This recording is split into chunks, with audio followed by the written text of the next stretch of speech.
बच्चों, कक्षा 7वीं का जो अगला पाठ है वो पाठ आज हम पढ़ने जा रहे हैं।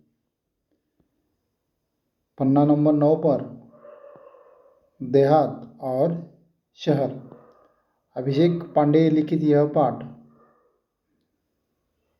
इस पाठ में शहर और देहात के बारे में हमें अवगत किया गया है। पहले हम जो लेखक है अभिषेक पांडे, इनकी जानकारी पहले हम देखेंगे।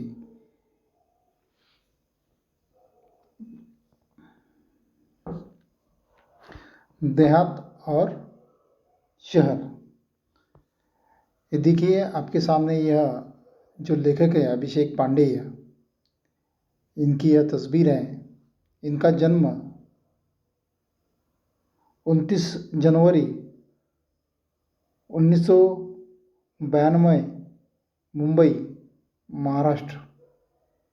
समसामयिक विषयों में अभिषेक पांडे जी की विशेष अभिरुचि एवं लेखन रहा है।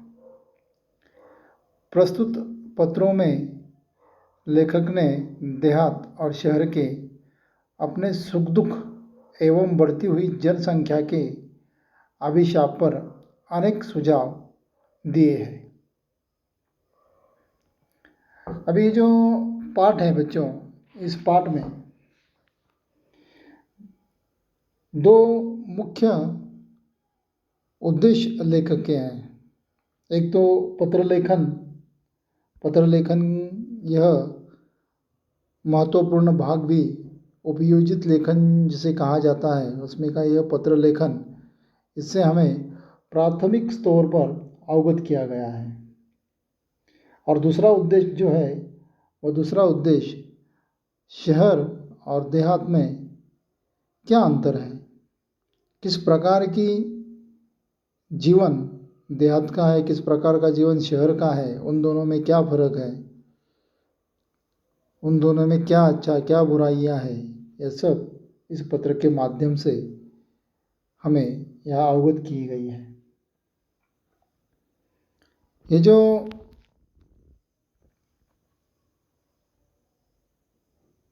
सामाजिक समस्या है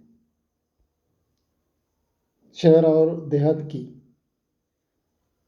उस सामाजिक समस्या और नई योजनाओं के बारे में हमें इस पत्र के माध्यम से परिचित करना, यह मुख्य उद्देश्य अभिषेक पांडे का है। मानवीय भावनाओं का प्रकटीकरण, यह मुख्य उद्देश्य पत्र का होता है। बच्चों, पत्र के दो मुख्य प्रकार है। एक औपचारिक पत्र और दूसरा अनौपचारिक पत्र, या जिसे घरेलू पत्र भी कहा जाता है। अभी औपचारिक पत्र में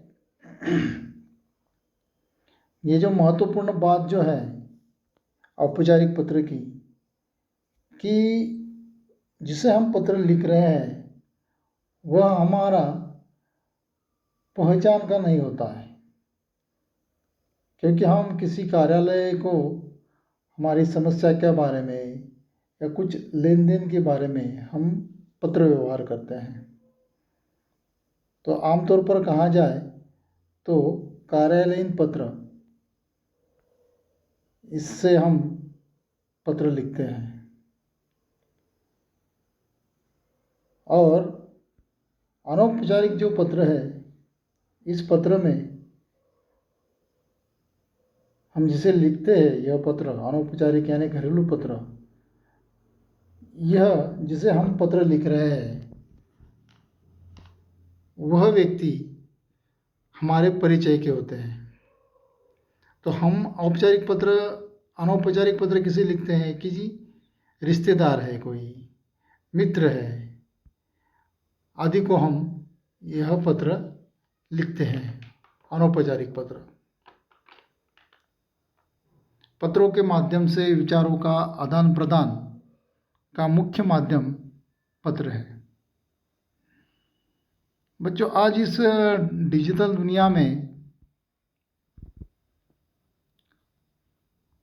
हस्तलिखित पत्र का माध्यम कम हो रहा है, उसकी जब जगह आप भ्रमण ध्वनि या दूरभाष, जिसे हम मोबाइल कहते हैं, या इंटरनेट ने ली है। अब हम ई पत्र भी लिखने लगे हैं और ई पत्र में हमें अपना ईमेल का होना अनिवार्य है, जो हम इंटरनेट के जरिए भेज सकते हैं। यह मुख्य उद्देश्य तो है। अब देहात यानी गांव और शहर में किस प्रकार का अंतर है तथा किस प्रकार विकास हो रहा है, इसके बारे में लेखक ने हमें स्पष्ट किया है। पहले जो पत्र लिखा है वह लिखा है देहात ने अपने मित्र शहर को। उसे पत्र लिखकर उसकी हालचाल पूछा है और अभी भी गांव में कौन कौन सी परेशानियां उठानी पड़ती है उसके बारे में जानकारी दी है कि पहला जो मेरा गांव था वो किस प्रकार था, अब गांव में कौन कौन सी समस्याएं हैं, यह अपने मित्र को गांव बता रहा है। और शहर तो किस प्रकार खुश है, खुशहाल है। ऐसे गांव को लगता है अपनी दुख और सुख अपने मित्र शहर से बता रहा है और शहर से गांव की समस्या का हल पूछता है, मार्गदर्शन मांग रहा है कि अब क्या करना चाहिए। देहात का पत्र शहर को मिलता है। शहर को मिलने के बाद शहर उस पत्र को अच्छी तरह से पढ़ता है और शहर अपने मित्र देहात को उत्तर भेजता है और वह उत्तर स्वतंत्रता दिवस की बधाई देते हुए या स्वतंत्रता दिवस की बधाई शहर ने देहात को दी है और पत्र लेखन का आरंभ किया है। जैसे ही शहर ने देहात को पत्र लिखा है अपने मित्र को, तो शहर भी क्या कर रहा है, अपनी भी जो समस्या है शहर की, वह समस्या और विकास के बारे में वह जानकारी दे रहा है। तो बच्चों, किस प्रकार से इन दोनों में वार्तालाप हुआ है यह अब आप देखिए। को बताने का प्रयत्न किया है। पहले देहात ने शहर को पत्र लिखा है, फिर शहर ने देहात को उसका उत्तर देते हुए पत्र का जवाब दिया है। चलिए बच्चों, अब हम पाठ पढ़ते हैं। सबसे पहले जो देहात है उसने यहाँ पर शहर को पत्र लिखा है। प्रिय मित्र शहर, नमस्कार। और ये जो पत्र है वो उसने कब लिखा है? दिनांक 1 अगस्त 2017 को। कल तुमसे बात हुई, मेरे सुख दुख के संबंध में पूछा। धन्यवाद। बहुत सारी बातें मन में हैं, सब कुछ दूरध्वनि पर कहना मुश्किल है। यहाँ पर जो देहात है वो कह रहा है कि कल तुमने मुझसे बात की और तुमने मेरे सुख दुख के बारे में पूछा, उसके लिए तुम्हारा मैं धन्यवाद करना चाहता हूँ। और मेरे मन में बहुत सारी बातें हैं जो कि मैं तुमसे साझा करना चाहता हूँ, और वो सारी बातें जो है वो दूरध्वनि अर्थात टेलीफोन पर कहना मुश्किल है। सोचा पत्र ही लिखूं। अब मैं अपना दुखड़ा क्या रोऊं? यहाँ पर वो कह रहा है कि मैं अपना दुखड़ा रोकर तुम्हें दुखी नहीं करना चाहता। दुखड़ा रोना यानी अपनी जो परेशानियां हैं वो बताना। चलिए इस बार कुछ अच्छी बातें भी तुमसे साझा करता हूँ। तो यहाँ पर वो कह रहा है कि मैं सबसे पहले तुमसे मेरे गांव में जो अच्छी चीज़ें हैं उसके बारे में बताना चाहता हूँ। डिजिटल क्रांति का थोड़ा असर हमारे गांव में भी दिखाई पड़ने लगा है। जो देहात है वो कह रहा है कि डिजिटल क्रांति जो है उसका असर अब उसके गांव में दिखाई पड़ने लगा है। डिजिटल क्रांति क्या है बच्चों? डिजिटल क्रांति एक ऐसी क्रांति है जिसमें हमारे दैनिक जीवन से जुड़ी बहुत सारी चीजें जो ऑनलाइन हो गई हैं, जैसे बिजली का बिल, फोन का बिल जमा करना हो या ट्रेन या बस की बुकिंग करनी हो, हम अपने घर पर बैठकर ही कर सकते हैं। और ऑनलाइन यदि हमें कोई भी चीजें मंगवानी है तो हम आसानी से उसे मंगवा सकते हैं। फेसबुक, ट्विटर आदि के द्वारा हम सभी जो हैं वो पूरे विश्व के साथ जुड़ चुके हैं।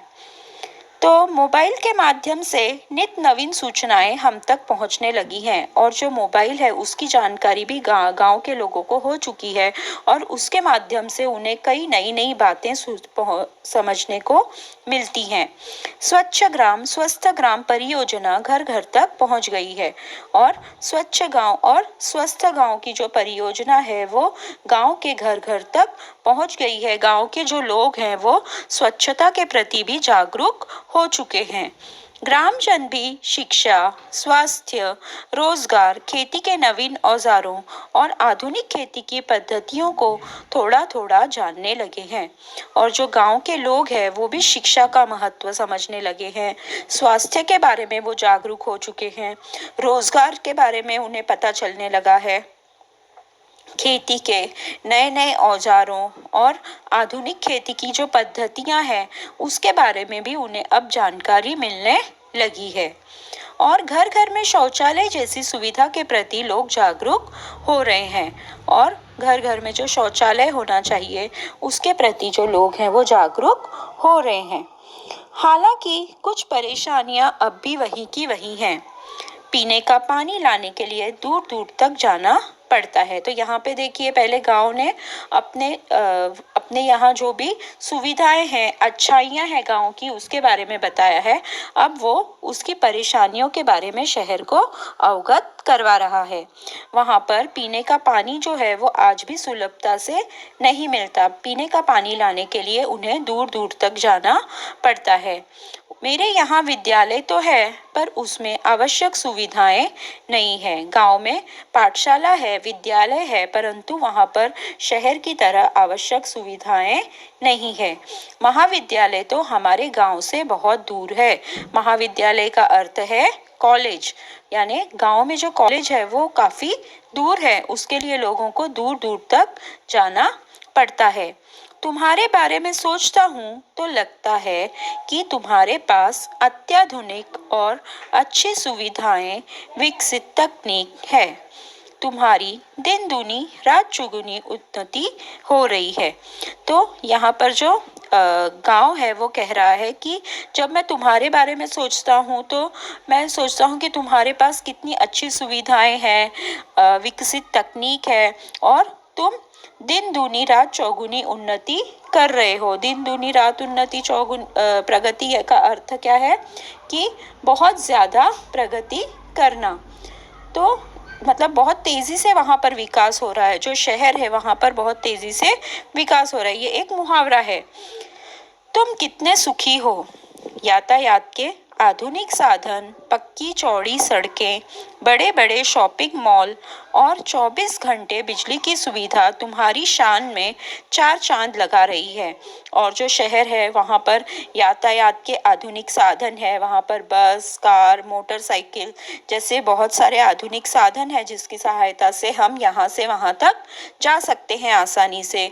पक्की चौड़ी सड़कें हैं, बड़े बड़े शॉपिंग मॉल, शॉपिंग कॉम्प्लेक्स हैं जहाँ से हम सामान आसानी से खरीद सकते हैं और 24 घंटे बिजली की सुविधा भी हमारे यहाँ पर शहर में है। कभी कभी मन बहुत उदास हो जाता है। एक जमाना था जब मेरे यहाँ बहुत खुशहाली थी। अब जो गांव है वो कह रहा है कि उसका मन जो है वो कभी कभी बहुत उदास हो जाता है, क्योंकि उसके यहाँ एक समय था जब उसके यहाँ बहुत ही खुशहाली थी, वहाँ पर भी हरियाली थी और परंतु आज वहां पर पहले की तरह रौनक नहीं रह गई है। मैं असुविधा, बेरोजगारी, आपसी झगड़े, गुटबाजी, अशांति जैसी समस्याओं से घिरता जा रहा हूँ। और जो गांव है वो आज वहाँ पर असुविधा है और बेरोजगारी है, लोगों को नौकरी नहीं है, लोग आपस में झगड़ रहे हैं, वहाँ पर गुटबाजी है। गुटबाजी का अर्थ है ग्रुपिज्म, कि वो अपना अपना अलग दल गुट बनाकर लोग आपस में रह रहे हैं और वहाँ पर अशांति भी बढ़ चुकी है। ऐसी कई समस्याओं से जो गांव है वो घिरता जा रहा है। वहाँ के कुछ अशिक्षित और अल्पशिक्षित लोग परिवार कल्याण के प्रति आज भी उदासीन हैं। और वहाँ के कुछ अशिक्षित और अल्पशिक्षित, अशिक्षित यानी अनपढ़ और अल्पशिक्षित यानी कम पढ़े लिखे जो लोग हैं, वो परिवार कल्याण के प्रति आज भी उदासीन है। मीन्स आज भी वो परिवार कल्याण की जो बात है उसको उतना गंभीरता से नहीं ले रहे, जिसकी वजह से जनसंख्या बढ़ रही है। अर्थात एक परिवार में 1 या 2 से अधिक बच्चे नहीं होने चाहिए, लेकिन गांव के जो अनपढ़ और कम पढ़े लिखे लोग हैं वो इस बात को नहीं समझ रहे, जिसकी वजह से उनके परिवार में कई बच्चे हैं। उनके लिए काम धंधा नहीं है और जनसंख्या इस तरह बढ़ती जा रही है और गांव जो है वहाँ पर अधिक उद्योग धंधे नहीं है, जिसकी वजह से लोगों को काम भी नहीं मिल रहा है। रोजगार की तलाश में लोग शहर जा रहे हैं। यहाँ काम के लिए मजदूर नहीं मिल रहे हैं और रोजगार नहीं है, लोगों के पास काम धंधा नहीं है, जिसकी वजह से वो गांव छोड़कर शहर की तरफ जा रहे हैं और गांव में काम करने के लिए मजदूरों की कमी होती जा रही है। शहरी चमक दमक और आधुनिक सुविधाओं की ओर आकर्षित होकर लोग मुझे अकेला छोड़कर तुम्हारी ओर दौड़ रहे हैं।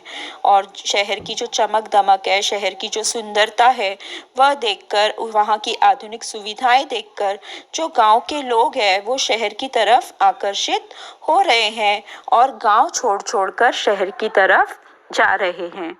यहाँ स्वास्थ्य सुविधाएं भी नहीं है और गांव में अच्छे अच्छे अस्पताल भी नहीं है, वहाँ पे स्वास्थ्य की सुविधाएं भी लोगों को नहीं मिल रही हैं। बीमारियां हैं पर पर्याप्त मात्रा में सुसज्ज और अच्छे अस्पताल नहीं हैं। गांव में बीमारियां तो शहर की तरह ही हैं, लोगों को बीमारियां हो रही हैं, परंतु गांव में अच्छे अस्पताल नहीं है जहां पे आधुनिक जो तकनीक के जो चीज़ें हैं वो सब वहां पर उपलब्ध नहीं हैं। लोगों को ठीक समय पर दवा भी नहीं मिल पाती और वहाँ के लोगों को समय पे दवा नहीं मिल पाती, जिसकी वजह से कई लोगों की जान भी चली जाती है।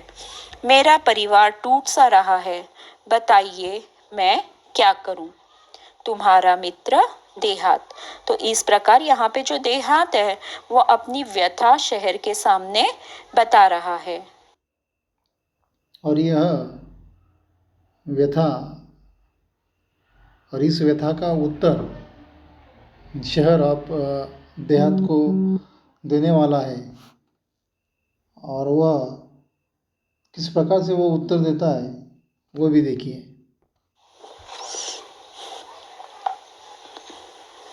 अब देखिए, जो शहर है वो देहात को उसका जवाब लिखकर भेज रहा है।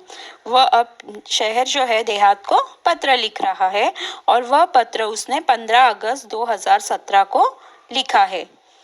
प्रिय मित्र देहात, नमस्कार। आज स्वतंत्रता दिवस है।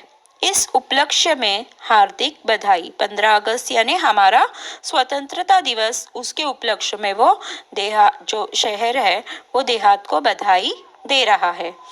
पत्र मिला, तुम्हारी प्रगति के बारे में जानकर खुशी हुई। उन्होंने कहा कि मुझे तुम्हारा पत्र मिला और तुम्हारी जो प्रगति हो रही है, तुम्हारी जो उन्नति हो रही है, वह सुनकर मुझे बहुत ही प्रसन्नता हुई, मुझे बहुत ही खुशी हुई। परिवर्तन सृष्टि का नियम है।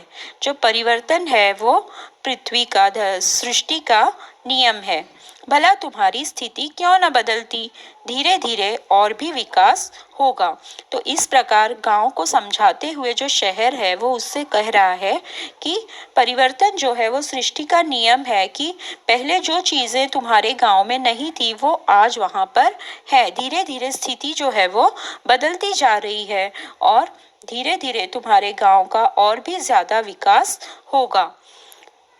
धीरे धीरे रे मना, धीरे सब कुछ होए, माली सींचे सो घड़ा, ऋतु आए फल होए। तो यहाँ पर उन्होंने एक पद जो है शहर ने एक पद लिखकर गांव को समझाया है कि धीरे धीरे रे मना, धीरे सब कुछ होए, माली सींचे सौ घड़ा, ऋतु आए फल होए।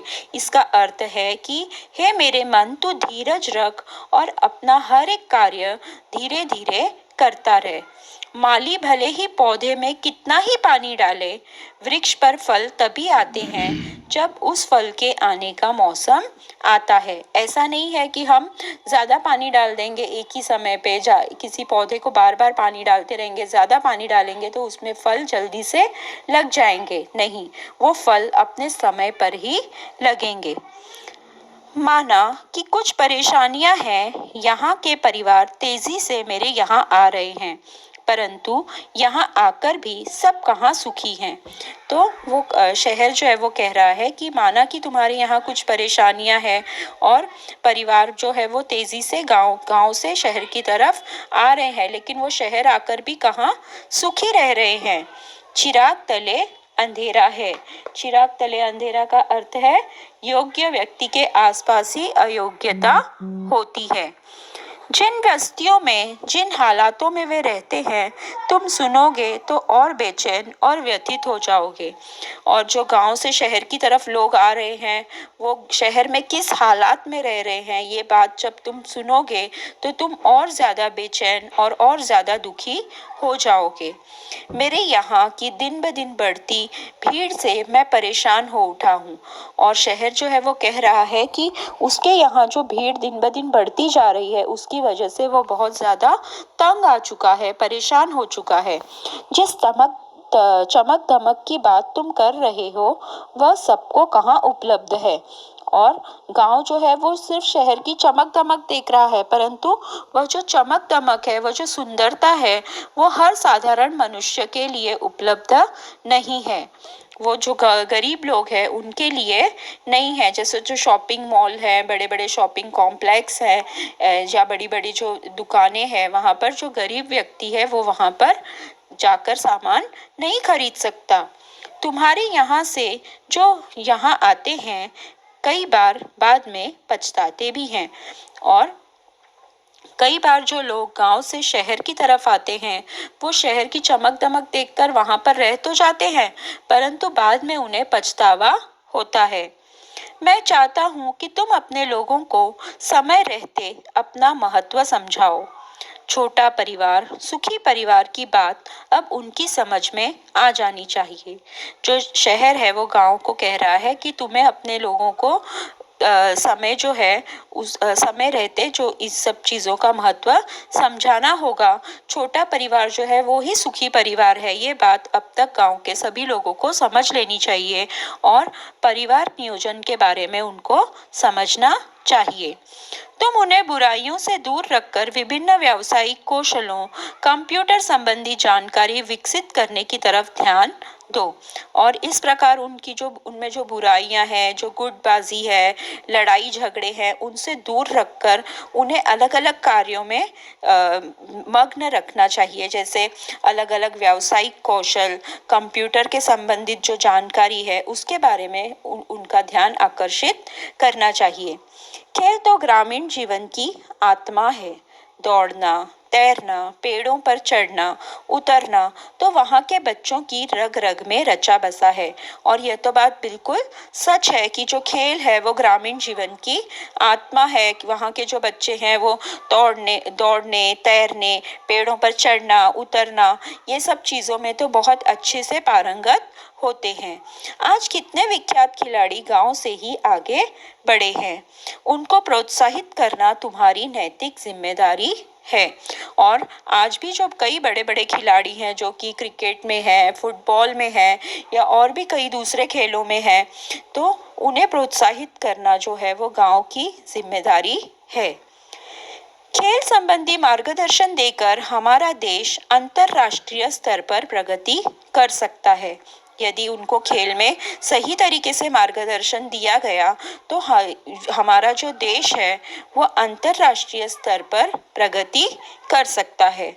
अपने गांव को एक परिवार समझकर उसे विकसित करने का प्रयत्न करना होगा और हमारा जो गांव है उसे एक परिवार समझकर उसे आगे बढ़ाने की कोशिश करनी होगी। तुम्हारी और मेरी समस्या का मूल कारण दिनों दिन बढ़ती आबादी, अशिक्षा और गरीबी है। और जो शहर है वो गांव को बता रहा है कि तुम्हारी और मेरी जो समस्या है उसका मूल कारण जो है, मतलब हम दोनों की समस्या का कारण जो है वो है दिन ब दिन बढ़ती हुई आबादी, अशिक्षा और गरीबी। मेरे यहाँ आज रोजगार की तलाश में आना कम कर दे। मतलब वो कह रहा है कि अगर लोग रोजगार की तलाश में गांव से शहर की तरफ न आए, तुम गांव वालों को सहकारिता का महत्व समझाओ। और इसलिए वो गांव से अनुरोध कर रहा है कि वह उन्हें सहकारिता यानी एक दूसरे के साथ मिलजुल कर कार्य करने की जो महत्वता है उसे समझाए। सहकारिता पर आधारित छोटे छोटे व्यवसाय तुम अपने यहाँ शुरू करवाओ ताकि कृषि आधारित अनेक लघु उद्योग, फलोत्पादन, औषधीय वनस्पतियों की खेती, पशुपालन जैसे अनेक व्यवसाय शुरू किए जा सकते हैं।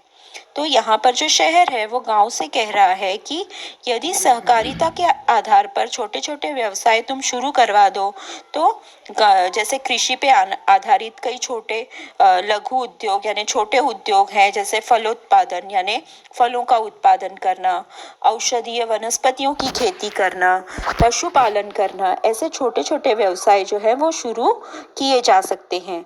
अरे भाई देहात, कितने भाग्यशाली हो कि तुम प्रदूषण मुक्त वातावरण में रहते हो।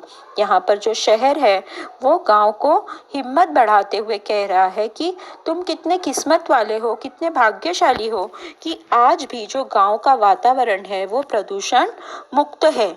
खुला खुला परिसर, न धुआं, न वाहनों की चिल्लपों, हरे भरे पेड़, ये सब चीजें तुम्हारे पास है।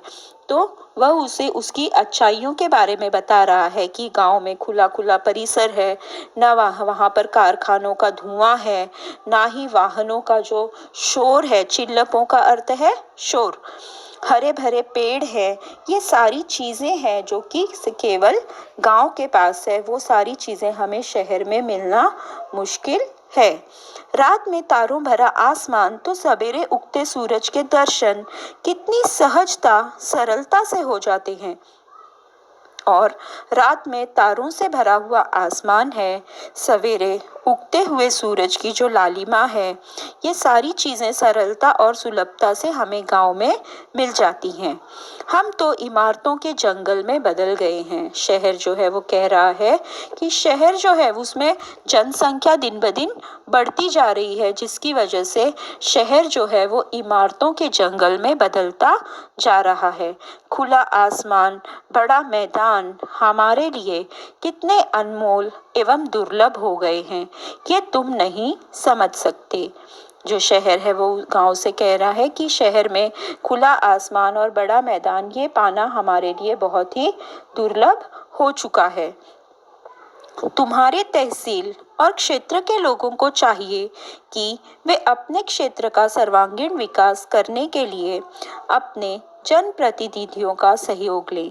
और वो उनसे कह रहा है कि तुम्हारे क्षेत्र के जो लोग हैं उन्हें अपने क्षेत्र का अच्छी तरह से पूरे तरीके से विकास करने के लिए वहाँ के जो जनप्रतिनिधि हैं, जो सरपंच हैं या जो भी ये कार्य करने वाले लोग हैं, उनका सहयोग लेना ज़रूरी है।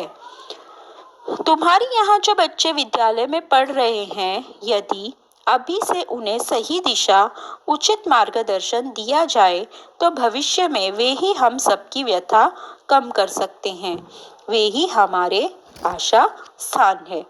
और यहाँ पर जो शहर है वो कह रहा है कि गांव में जो बच्चे विद्यालय में पढ़ रहे हैं उन्हें अच्छी सुविधा मिले, सही मार्गदर्शन मिले, सही दिशा मिले, तो भविष्य में वे ही बच्चे आगे बढ़ेंगे और जो गांव है उसका जो चित्र है वो बिल्कुल अलग हो जाएगा। वही हमारी आशा का स्रोत है। मुझे पूरा विश्वास है कि उन पर अवश्य ध्यान दिया जाएगा। तुम्हारा अपना शहर। तो इस प्रकार से बच्चों शहर और देहात इन दो मित्रों में एक दूसरे का हालचाल इन दो मित्रों ने पूछा है और उनका माध्यम जो है वो पत्र है। पत्र के ज़रिए से उन्होंने एक दूसरे का हालचाल पूछा है। तो उसी प्रकार हमें भी अपने किसी मित्र को पत्र लिखना चाहिए। तो क्या आप पत्र लिख पाएंगे? तो आप कोशिश कीजिए। आपका जो स्वाध्याय है सबसे महत्वपूर्ण स्वाध्याय है कि आपको आपके कौन से भी मित्र को पत्र लिखना है। और अब हमारे यहाँ कोरोना की जो परिस्थिति है वह किस प्रकार है और उस मित्र के यहाँ कोरोना किस प्रकार बढ़ रहा है, वह किस प्रकार उस कोरोना से लड़ रहे हैं, इसके बारे में उसको पूछना है। और हम कोरोना से किस प्रकार कोरोना से लड़ रहे हैं इसके बारे में उसको बताना है। तो आप यह पत्र आपके पर्ची में आपको लिखना है और बाकी का स्वाध्याय भी आपके पर्ची में जो पाठ के नीचे दिया हुआ है वह आपको करना होगा। तो बच्चों फिर मिलेंगे। धन्यवाद। तो बच्चों